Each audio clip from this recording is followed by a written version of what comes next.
আসসালামু আলাইকুম। তো আজকে আপনাদের নিয়ে আরেকটু কোথাও ঘুরতে যাই, চলুন। তো এখানে আমি ঘুরতে যাচ্ছি হচ্ছে আমার বোনের ননাসের বাড়িতে। তো এই তো চলে আসলাম। এখানে কাছে, চাইলে হাইটেও আসা যায়, আবার চাইলে আপনার রিক্সা দিয়েও আসা যায়। 10 টাকা 20 টাকা ভাড়া নেয়, কাছেই বাড়িটা।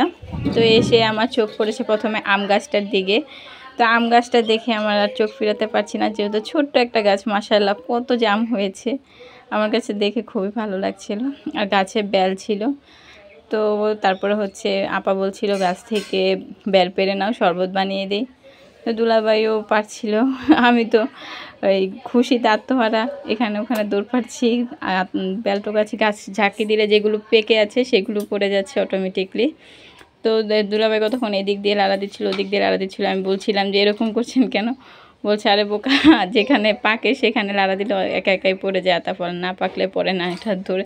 আমি তো ভাবছিলাম যে যেটা নাকি আইডিয়া করে ধরে তারপর হচ্ছে কোটা দিয়ে টান দিতে হবে, তারপর বলছে না, এগুলো এভাবে পারতে হয়।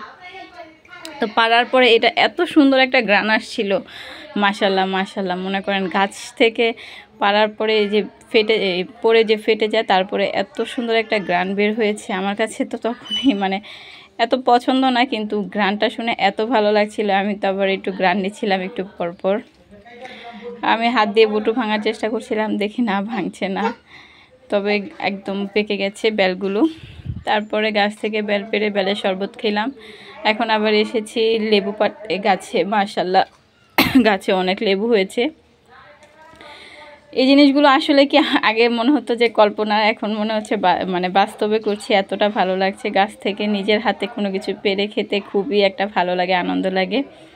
দেখছেন তো মাশাল্লাহ কত সুন্দর, লেবুগুলো দেখতে কতটা সুন্দর লাগছে, তাই না? একদম সামনে থেকে দেখতে আরও বেশি ভালো লাগছিল। আর যখন ছিঁড়ছিলাম লেবুগুলো এত গ্রান বের হয়েছিল, পুরো 4-5টা মনে হয় লেবুরই গ্রান আসছিল। অনেকগুলো লেবু পেড়ে নিলাম সবাই মিলে। গাছে অনেক লেবু হয়েছে মাশাল্লাহ। এখন এটা কি ক্যামেরার মধ্যে এতটা বোঝা যায় না, কিন্তু গাছে অনেক লেবু আছে। এতগুলো প্রায় 30টার মতন লেবু পেড়েছি, তারপরও গাছে অনেক লেবু ছিল। আবার যারা যেহেতু আমার বোন এখানে থাকে না, তো তার জায়গাটা এভাবে পড়ে থাকে। তারপর গাছের মধ্যে কাঁঠাল হয়েছিল, কাঁঠালও দেখছিলাম, কাঁঠালগুলো এখনও ছোট। একটু পরে আসলে হয়তো গাছ থেকে কাঁঠালও পেড়ে খেতে পারতাম। তো যাক, দেখি যদি কোরবানিদের পরে আবার আসতে পারি, ইচ্ছা আছে আসবো। তারপর মেয়ে বলছিল আমি আম পাড়ছিলাম, পরে মেয়ে বলছে আমিও পারবো, তারপর ওকে ধরে পেড়ে দিলাম। অনেক গরম ছিল, অতিরিক্ত গরম। তারপর আম পেড়ে আবার আমের ভর্তা খেলাম। খুবই আনন্দ করছি। আপনাদের কাছে গ্রামের লাইফ কেমন লাগে আমাকে কমেন্টে জানাবেন।